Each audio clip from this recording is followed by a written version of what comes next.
মন্ত্রী হিসেবে শপথ গ্রহণের পর নিজের জন্মভূমি গোপীবল্লভপুরে এলেন রাজ্যের মন্ত্রী দিলীপ ঘোষ। রবিবার দিলীপ তার পৈতৃক বাড়ি কুলিয়ানা গ্রামে আসতেই উচ্ছ্বাস সাধারণ মানুষ থেকে শুরু করে বিজেপি কর্মী সমর্থকদের মধ্যে। এদিন গোপীবল্লভপুর 2 নম্বর ব্লকের রানটুয়া থেকে দিলীপ ঘোষ এর বাড়ি কুলিয়ানা পর্যন্ত শোভাযাত্রার আয়োজন করা হয়। পরে গ্রামের জগন্নাথ মন্দির ও বাড়ির কাজে থাকা শিব মন্দিরে পুজো দেন সস্ত্রীক দিলীপ ঘোষ। তারপর সংবর্ধনের সভায় একাধিক সংগঠনের পক্ষ থেকে দিলীপ ঘোষকে সংবর্ধনা দেওয়া হয়। পরে সাংবাদিকদের মুখোমুখি হয়ে মন্ত্রী হওয়ার জন্য গ্রামবাসীদের উচ্ছ্বাস সম্পর্কে প্রতিক্রিয়া দিতে গিয়ে তিনি বলেন, ব্রিটিশ আমল থেকে গ্রামের মানুষ বঞ্চিত, আজ অনেক আশা নিয়ে এসেছেন, নাচ গান করছেন।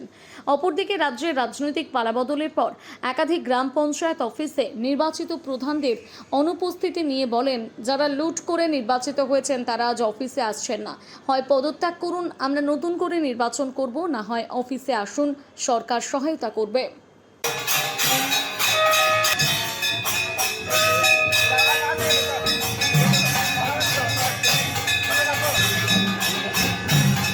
দেখুন, সারা বাংলাকে যৌতুগ্রহ করে রাখা হয়েছে, বিশেষ করে কলকাতাকে।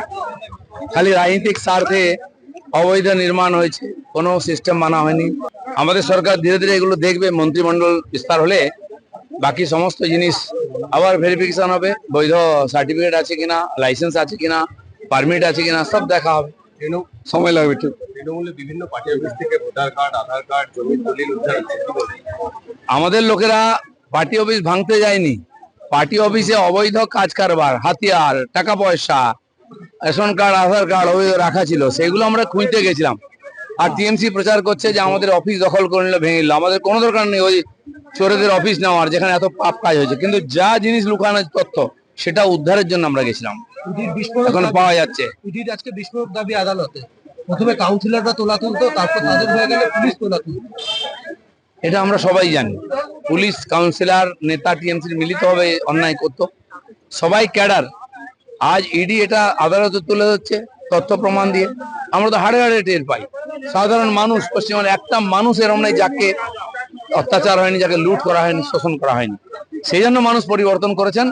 আর যেখানে যা এ ধরনের ঘটনা পাওয়া যাবে, তার সাজা হবে, তার বিচার হবে। স্বাস্থ্যে কড়া দাবাই, কাল থেকে স্বাস্থ্য সচিব রাতেই বিভিন্ন সারপ্রাইজ ভিজিট করছেন বিভিন্ন হাসপাতালে। মাননীয় মুখ্যমন্ত্রী নিজে গিয়ে আর্জি করে বসেছেন, মিটিং করেছেন, একটি বিশেষজ্ঞ কমিটি তৈরি হয়েছে মাননীয় এমএলএদের এবং বিশিষ্ট লোকেদের নিয়ে। তারা কাজ শুরু করেছেন। সমস্ত জায়গায় ঘুঘুর বাসা, সেখানে ফোন পাওয়া যাচ্ছে, মোবাইল ফোন পাওয়া যাচ্ছে, অবৈধ জিনিস পাওয়া যাচ্ছে, বহুদিন ধরে চলে এসছে। এত সহজ আমরা ছেড়ে দেবো না। অভিষেকের পর চন্দিরবাদী, শশী পাজা, কুণাল ঘোষ সবারই সিকিউরিটি অর্ধেকের কম করে দেওয়া। না, ফালতু যে লোকগুলোকে চেনে না, জানে না, যারা অবৈধ কাজের সঙ্গে, তাদের কেন সিকিউরিটি দেবে সরকার? সিকিউরিটি যদি থাকে তারা নিজেরা। পঞ্চায়েতে যারা চুরি করতো তাদের একটা বড় অংশ এনএস এবং যারা বিডিও থেকে শুরু করে যারা এই পদাধিকারী আছেন তাদেরও ভূমিকা একটা বড় ছিল।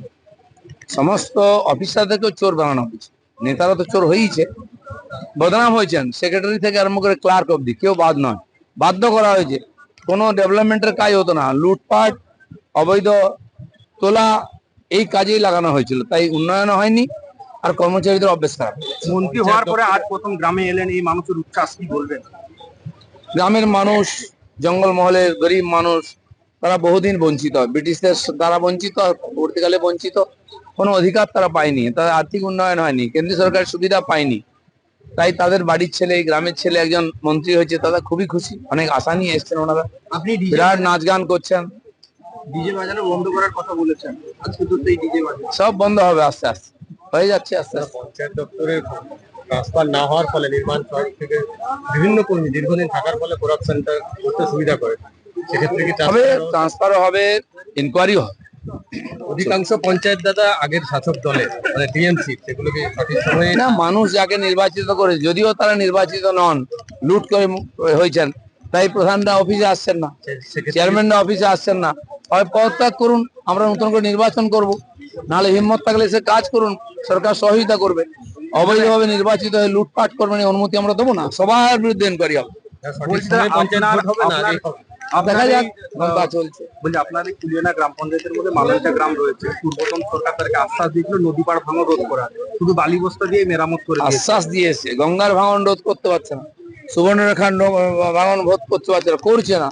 মানুষ কষ্টে আছে এখনো। আজকে আমাকে চিঠি দিয়ে গেছেন নয়াগ্রাম এলাকার মানুষ, নদী বাঁধ যাতে ভাঙন রোধ হয়।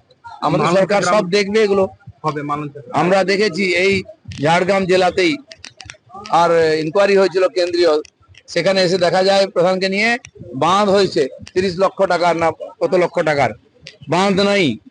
তো বললো যে বাঁধ ভেসে গেছে, কোনো নিশানা পর্যন্ত নেই, টাকাটা লুটে গেছে। একাধিক জায়গা। আমিও নিজে এখানকার যারা আন্দোলন করে তাদের নিয়ে ডিআরএম এর কাছে দেখা করেছিলাম 2 বছর 3 বছর আগে। দাবি আছে স্থানীয় মানুষের, রেল লাইন হলে যোগাযোগ ব্যবস্থা ভালো হবে, কম খরচে যাতায়াত হবে, আমিও তাদের সঙ্গে আছি।